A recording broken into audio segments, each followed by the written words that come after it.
एकमित्र एकवृक्षतर्फे Jedhe English medium स्कूलमध्ये मी सर्वांचं प्रथम स्वागत करतो। येथील जो काही बाल चमू आहे, त्याच्यानंतर तापकीर मॅडम, त्याच्यानंतर टेंगले मिस ह्यांनी जे काही तपश्चर्या केलेली आहे ही वर्ष दीड वर्ष, त्याचं हे फळ जे आहे की आता ही तुम्हाला जवळजवळ 250 ते 300 झाडं इथं दिसत आहेत। पुढच्या वर्षी अजून इथं 250-300 झाडं लागतील।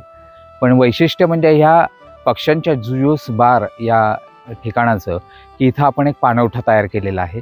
या पाणवठ्यासाठी आपल्या ग्रुपमधील सर्व बऱ्याच मेंबरनी म्हणजे अगदी मला विशेष वाटतं की म्हणजे काही लोकांनी आपल्याला पाहिजे तेवढे म्हणजे असं काही प्रत्येकाला अगदी आग्रह नव्हता, पण काही जणांनी 50-100 अगदी 500-1000 अगदी 2000 पर्यंत लोकांनी पैसे जमा केले आणि त्याच्यातनं हा पाणवठा झाला।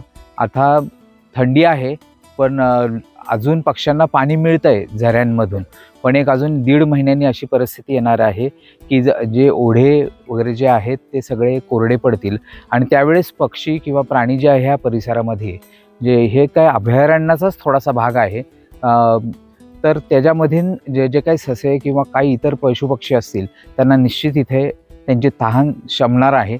तर एकमित्र एकवृक्षच्या माध्यमातून मी ज्यांनी याला योगदान दिलेलं आहे त्या सर्वांचंच मी अगदी आभार मानतो। आणि खरं असे पाणवठे, आता हा पाणवठा तसं पाहिलं तर आमच्याकडून जवळजवळ 6वा ते 7वा पाणवठा असेल, कारण जिथं जिथं आईची बनं झालेली आहेत, देलवडी म्हणा किंवा वाखारी, त्याच्यानंतर पडवी, ह्या प्रत्येक ठिकाणी असे पाणवठे तयार केले गेलेले आहेत।